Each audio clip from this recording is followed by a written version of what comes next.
पत्नियों की सैलरी। जी हाँ, ये एक ऐसा मुद्दा है जिस पर कोई बात नहीं करना चाहता, पर मैं करूंगी और हक से, क्योंकि मैं लेती हूँ सैलरी हक से। ये तो आज हम जानेंगे कि एक महिला अगर अपने घर के किचन में प्रतिदिन सुबह के समय 3 घंटे और शाम के समय 3 घंटे यानी कि टोटल 6 घंटे का समय देती है, तो वो अपने ससुराल में कितने घंटे अपने किचन में समय देती है, अपने पति, अपने इन लॉज, अपने बच्चों के लिए खाना बनाती है। और उसके बाद भी उससे सुनने को मिलता है कि आखिर दिन भर करती ही क्या हो, दाल में तो नमक ही नहीं है। तो आज मैं आपको बताऊंगी, आप ध्यान से सुनिएगा और कैलकुलेशन सही रखिएगा।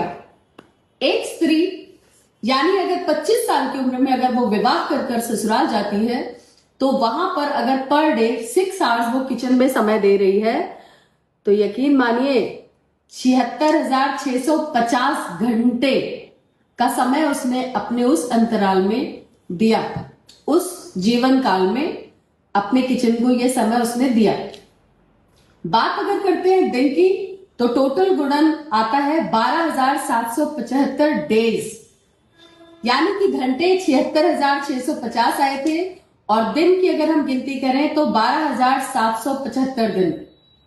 महीनों की बात करें तो टोटल 420 ही नहीं है, यहाँ पर टोटल 420 है। और अगर उम्र की बात करें तो 35 साल। जी हाँ, जवानी के कगार से कब वो बुढ़ापे तक पहुंच जाती है उसे तो पता ही नहीं चलता है। ये चाहे मेरी माँ हो, चाहे आपकी माँ हो, चाहे किसी की भी माँ हो।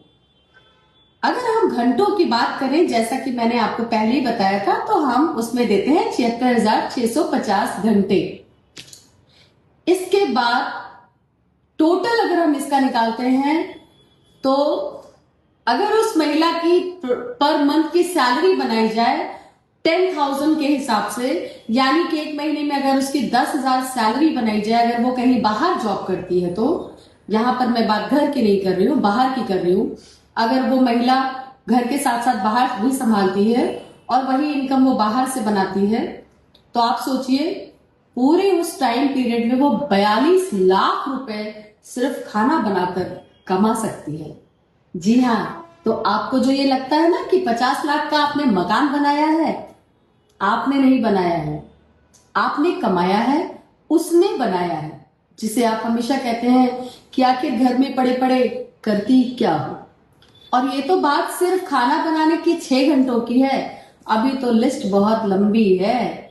जी हाँ, आपके कपड़े इस्त्री करना, आपके बच्चों के फाइनेंशियल चीजें, आपके धोबी का जो भी खर्चा आएगा, आपकी ग्रोसरी, आपके रिश्तेदार, शादी के व्यवहार, इनकी तो कोई गिनती ही नहीं है, जिसे वो अपने छुपाए हुए रकम से मैनेज करती है।